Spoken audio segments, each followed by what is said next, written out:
Ang ginagawa mo, kuya? Ha? Hole. Ano yan? It's a hole of what? Dirt. Of what? Dirt. Dirty?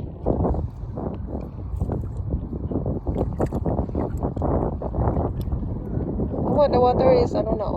Is malayo na. You need to rinse your body now. Go rinse now, Christian. We'll be back now. Oh, gumawa si kuya ng balon. Balon, malalim. Putik. Go rinse your body now. Come on. We need to go. Let's go. Rinse now. Come on, please.